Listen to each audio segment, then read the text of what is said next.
जादूगर तेरे नैना। जादूगर का खेल शुरू होने में अभी वक्त है। खेल शुरू होने के ठीक पहले लोकप्रिय धुनों पर थिरकेंगी चंद कपड़ों को खींच खांच कर अपने बदन को ढकने का असफल प्रयास करती असहज सी कुछ लड़कियां, ताकि जुटाया जा सके मजमा शामियाने में दूर दूर खड़े लोग लपक कर आने लगेंगे अंदर। मध्य से उठकर जाना आसान नहीं होता। परिधि पर खड़े लोग अक्सर जादू की चालाकी समझते ही घेरे से बाहर निकल आते हैं। जादूगर के चेले चपाटे पर्दे के पीछे से ताक झांक कर करेंगे भीड़ का मुआयना और फिर इशारा पाते ही मंच पर एंट्री लेगा जादूगर। अपनी रुआबदार पगड़ी, शानदार अचकन, चमचमाती जूतियां और अद्भुत वाक छटा से पहली ही नजर में कर लेगा सबको सम्मोहित। वो पहले दिखाएगा कुछ छोटे मोटे तमाशे, मसलन खाली टोपी में से कबूतर उड़ाना, रूमाल को तिरंगे में बदल देना, पिंजरे में रखे गुलाब जामुन के कटोरे का गायब होकर किसी दर्शक के हाथ में आ जाना, आकाश से पैसे बरसाना आदि।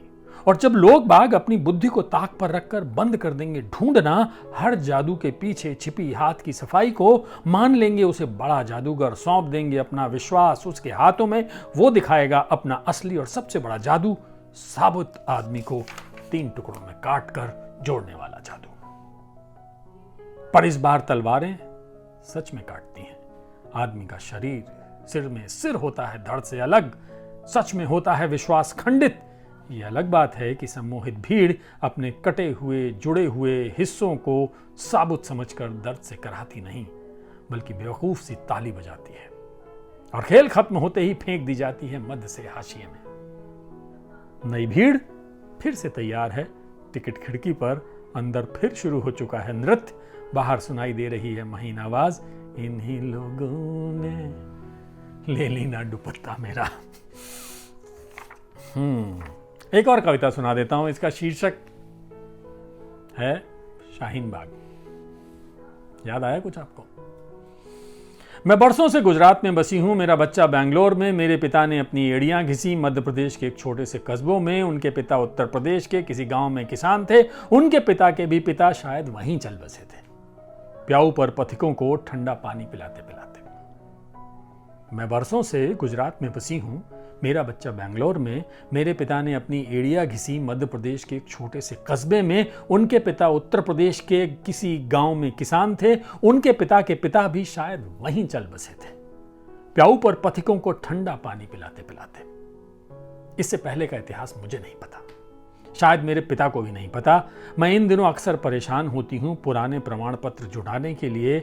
कौन जाने कब खुद को इस देश का नागरिक सिद्ध करने हेतु जमा करने पड़ जाएं, ना जाने कितनी ही पीढ़ियों के रहवासी दाखिले।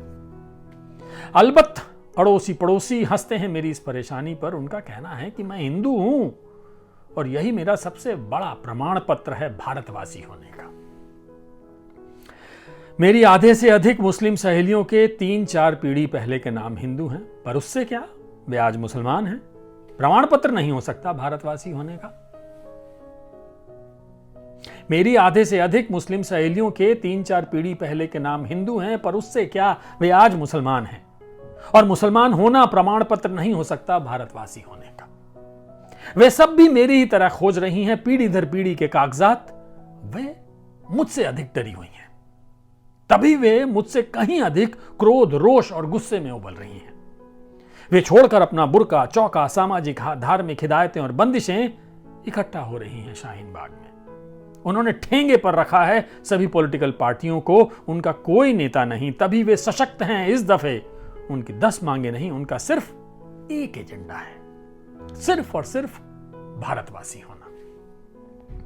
वे गोद में अंबेडकर और तिरंगा लिए रात दिन बैठती हैं। औरतों का दिल दुखना कोई नई बात नहीं, कमबख्त दुखता ही रहता है। लेकिन इस बार भारत मां की बेटियों का दिल दुखा है। बेटियों के दुख का रंग हरा या भगवा नहीं होता, कमल या पंजा नहीं होता, हिंदू मुस्लिम भी नहीं होता, वो साझा होता है। सांझे चूल्हे की गर्म सिकी रोटियों सा देश भर की औरतें पहुंचेंगी एक दिन शाहीन बाग। काली, गोरी, बुर्के वाली, बिना बुर्के वाली, साड़ी और सलवार वाली, शरारा और स्कर्ट मिडी वाली, पढ़ी लिखी, अनपढ़, नौकरी वाली, हाउसवाइफ। और उन सब का एक ही एजेंडा होगा, भारतवासी होना, बेशक बिना किसी कागजी परिचय के। ये ढेर सारी कविताएं मैंने आपको सुना दी, लेकिन मैंने आपको ये नहीं बताया कि दरअसल ये कविताएं लिखी किसने हैं। ये कविताएं मालिनी गौतम की थीं और चुप्पी वाले दिन इस कविता संग्रह का नाम था, जहां से मैंने ये तीनों कविताएं आपको पढ़ी। तो मालिनी गौतम जी की ये कविताएं थी। एक कविता और पढ़ देता हूं मैं, क्योंकि मैंने शुरू में तो आपको बताया ही नहीं, मैं तो कविताएं इतनी अच्छी लगी मुझे, मैं पढ़ता चला गया। चलिए एक कोई और कविता ले ली जाए यहाँ से, कि मौसम बड़ा अच्छा हो रहा है आजकल, तो एक मौसम की बात कर लेते हैं। मौसम यूं ही नहीं बदलते। बचपन में कस कस कर रिबन से बांधी हुई दो चोटियां कब एक चोटी में बदल गई पता ही ना चला। बचपन में कस कस कर रिबन से बांधी हुई दो चोटियां कब एक चोटी में बदल गई पता ही ना चला। घुटनों तक की छोटी सी फ्रॉक कब बड़ी होकर स्कर्ट मिडी और फिर सलवार कुर्ती होते हुए साड़ी में बदल गई पता ही ना चला। झूले पर बैठकर शक्कर रोटी खाते दो छोटे छोटे हाथ कब रोटी पकाने लगे ये भी पता नहीं चला। सदियों से इसी तरह अपनी धुरी पर गोल गोल घूमती औरत अब थकने लगी थी। ढलते दिनों में अचानक जब एक दिन अपनी माया समेटते समेटते वो कुछ पल बैठी सुस्ताने, तब जाना उसने कि साड़ियों में घुटता है दम। एक चोटी की जगह चेहरे पर उड़ते कटे बाल अच्छे लगते हैं और रोटी पकाने की जगह अब शब्दों को पकाना पसंद आता है उसे। अपनी इच्छाओं की डोर थामे औरत अब नींद में भी गाहे बगाहे अपनी धुरी पर घूमते घूमते बदलने लगी है करवट। उसकी करवट के साथ डोलती है पृथ्वी, कुछ नीचे झुक जाता है आसमान, ग्रह नक्षत्र बदल लेते हैं रास्ते, उतुंग पर्वत हो जाता है कुछ समतल, नदियां थाम लेती हैं पतवार, हवाओं में घुल जाता है प्रेम। होठ के ऊपर का तिल अनायास ही गहरा जाता है और तुम अकबकाए से ढूंढने लगते हो कारण मौसम के इन दिनों यूं अचानक ही बार बार बदल जाने का।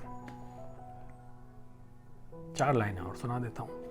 गर्म चाय और ठंडी जीभ के बीच, गर्म चाय और ठंडी जीभ के बीच संतुलन साधने के समयांतराल में ही आंख, मुंह और मन को मिल जाता है वक्त खुद को साधने का। जीवन ऐसे ही सत्ता है ठंडे और गर्म के बीच। तो मालिनी गौतम जी की ये कविताएं थी जो चुप्पी वाले दिन नाम के इस कविता संग्रह से मैंने ली थी। भारतीय ज्ञानपीठ से इसका प्रकाशन हुआ है। मुझे तो बड़ी अच्छी लगी कविताएं, उम्मीद है आपको भी पसंद आई होंगी। तो तुरंत मंगा लीजिए इस कविता संग्रह को और आनंद उठाइए। कल फिर मिलेंगे किसी और कविता संग्रह के साथ।